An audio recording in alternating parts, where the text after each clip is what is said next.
आ जाओ बहू, इस घर में तुम्हारा स्वागत है। लीला की चार बहुएं घर के अंदर आ जाती हैं। ये तुम्हारा कमरा है, तुम्हारा ससुराल एक ही कमरे का है और तुम्हें इस कमरे में ही रहना है।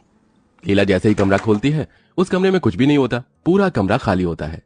ये क्या माँ जी, कमरे में तो कुछ भी नहीं है। हाँ माँ जी, हम लोग यहाँ कहाँ सोएंगे? तुम इतना सारा सामान लेकर आई हो दहेज का, अपने कमरे में रखो। तुम्हारे घर से तुम तीनों का बेड आया है, उसे रखवा देती हूँ कमरे में। लीला अपनी तीन बहू के बेड तो उस कमरे में भिजवा देती है, लेकिन छोटी बहू गरीब परिवार से आई थी, उसके ससुराल से एक तिल्ली भी नहीं आई थी। अरे यहाँ तो 4 बेड होने चाहिए थे, ये किसका बेड कम है यहाँ?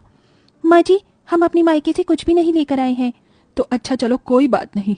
लीला देखती है कि उसकी तीन बहू अच्छे अमीर घर से थी, तो सबसे छोटी बहू गरीब थी। इसी के चलते वो उसे ज्यादा बात भी नहीं करती है। तुम तीनों को अगर कोई भी परेशानी हो तो मुझे बता देना। अब लीला इतना कहकर तो चली जाती है, लेकिन गर्मी इतनी थी कि तीनों अमीर घर की बहू अपने अपने मायके से ससुराल में गर्मी से बचने के लिए कुछ न कुछ साधन लेकर आई थी। किसी के पास पंखा होता है तो किसी के पास टेबल फैन होता है, तो कोई एसी लेकर आई थी। लेकिन वहीं फुलवा के पास न तो बेड था और न ही बिस्तर, और साथ में गर्मी से बचने के लिए भी उसके पास कुछ भी नहीं था। गर्मी बहुत है और नीचे तो फर्श और भी ज्यादा गर्म हो रहा है। दीदी, क्या मैं आपके बिस्तर पर सो सकती हूँ? तुम्हारा दिमाग खराब हो गया है क्या? अगर तुम मेरे पास होगी तो मैं अपने पति के साथ सुहागरात कैसे मनाऊंगी? हाँ दीदी, आपने सही कहा। चलो कोई बात नहीं, मैं नीचे ही बिस्तर कर लेती हूँ।